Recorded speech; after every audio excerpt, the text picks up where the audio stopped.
play 48 minutes of great Big Red football. The funny part is we're a 2-point conversion away from not being there. We would have been in Canal Fulton because of Van Wert. Well, Glenville scored, too. Okay. They won by 9. Oh, okay. Who did? Glenville scored in that game. If Van Wert would have won that game, you would have been in Canal Fulton against Jefferson. But I was following the game there. Glenville was up 7. Van Wert scored, went for 2 and didn't get it. Kicked off to Glenville, and Glenville scored on 2 plays. Yeah, they scored in 2 plays. That's probably because Van Wert was probably dejected, for going for that too. And I got to ask you, because me and guy in the press box Saturday disagreed. He said, he goes, I'd go for it too. I said, if that game meant nothing or it was a different game, I might go for it. But that game, to me, to try to get into the Final Four, and you got the momentum, you just go, I'm going for the tie. I mean, what's your thoughts on that? It would be my gut. It would be my gut if I thought, and I'll tell you what, Boardman, 1998, we were 4-6, our only losing season since I've been at Big Red. And we scored and made it 21-20. And we were 3 yards from upsetting the number 5 team in the state. And I kicked it and it got blocked. But the team that we had, I thought gave us everything they can give us, and we were 3 yards from victory. I wish I'd have gone for the 2 then. So I think every situation's different, but I think about that all the time, and look at that. It's 20 years ago, and I still think about why didn't I go for 2? Why didn't I give our kids a chance for a big upset, and they end up 5-5 and not a losing record? And you live with. Was that the kid that went to Pitt, the quarterback for Boardman that year? Yeah, people don't realize that in sports, losing sticks with you a hell of a lot longer than the win. Now you can ask me what my favorite win is, and I'd probably tell you, but I could tell you losses they last a lot longer, and not just me, but I'm just saying that. For a game that didn't mean anything, for me to remember 20 years ago that if in that situation I should have gone for 2 and I didn't do it. And we were winning at halftime in that game, if I remember too. Huh? We were ahead at halftime. In that game. We were ahead or tied at every game that year, and when we ended up 4-6.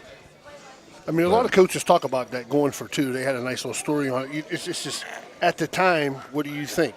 Coaches say, well, if I think I'm better than that team, I'll kick it. If I think I'm not, or my kids are tired, I'm going to go for it right here. I'm going to decide if I'm going to win it or lose it on this play right here. Yeah. Some coaches have cards in their pocket. They go, well, we're going to go. Well, you can, they talk about analytics now. That card came out 50 years ago. Yeah. So that's part of analytics, but that doesn't mean that, just because that card says it. Exactly. Doesn't mean it's going to work. Does that card say if snow? Correct. If mud? Yeah.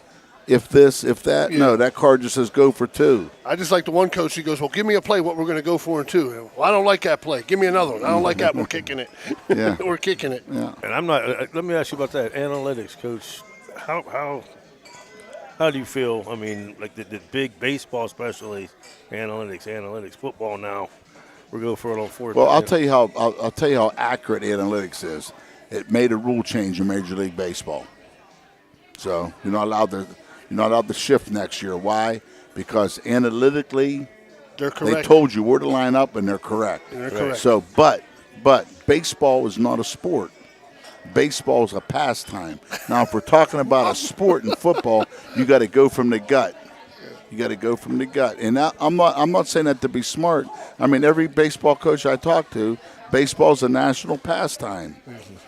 Bill, that's you guys. I understand what you're saying. I understand the only guy that doesn't feel that baseball is the pastime is Freddie. Freddie runs those guys and lifts those guys like they're getting ready to play a football game. So Freddie knows how to do things. Now, you guys that that clown around with stuff, and just part-time rent a coach. Part-time rent a coach. Jeez. Oh man. Jeez. Hey, I've had.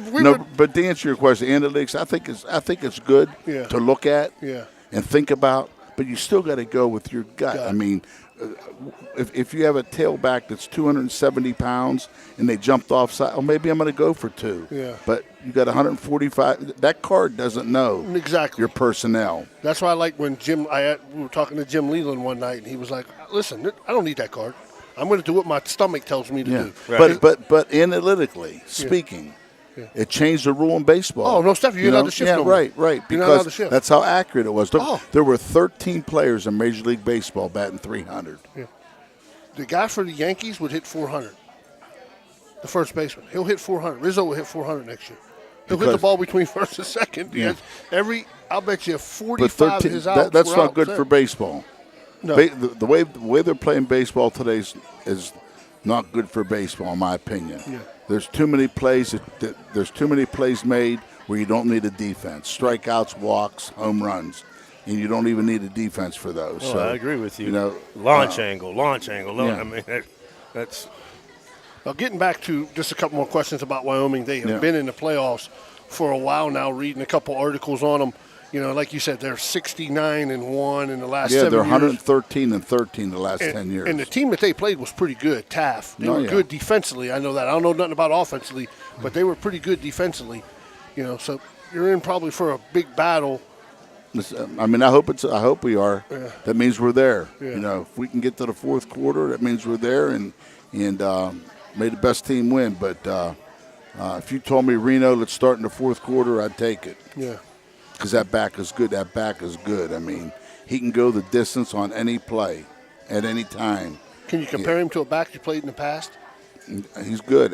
If I had to compare him to any back, I would say right off the top of my head that Dunn from Glen Oak. No. That went to Ohio State. I'm not saying that he's an Ohio State back because I don't know one back from another. I don't know what these guys are recruiting, but he just reminds me of Dunn from Glen Oak, and that was a long time ago. But I remember we were playing Massillon at that time, and they opened with Glen Oak, and that Dunn was their tailback, and so that's who I thought of when I saw him. Just like that number 20, that tailback for Carrollton reminded me of Presley. Yeah. You know, just guys remind you of guys, and they reminded me of Dunn. well, Coach. We're going to let you go here. We appreciate, as always, your time. No, thanks a lot, man. I appreciate you guys too. Thanks for having you got a busy us. schedule, and and hopefully, most definitely, this time next week. I hope we're here next We'll week. be here. Talking about for a state championship. Hope we're here. Have a happy Thanksgiving, Coach. and Happy Thanksgiving, Have a great Thanksgiving guys. practice. We'll see you Thank you. Saturday. Yep. It's See been you Coach Saturday. Reno Sockach, the 2 Mill Big Red coaches here at Biddingen.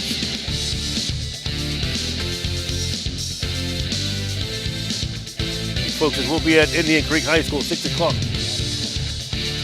Friday night, Indian Creek girls will take on Sumo Catholic Central girls at 6 o'clock. Then at 7:30, Toronto Red Knights will take on the Indian Creek boys. So tune in Friday night, and then, of course, Saturday. State semifinals, Division IV, Superbowl Big Red, taking on Cincinnati, Wyoming, at Columbus Crew Stadium.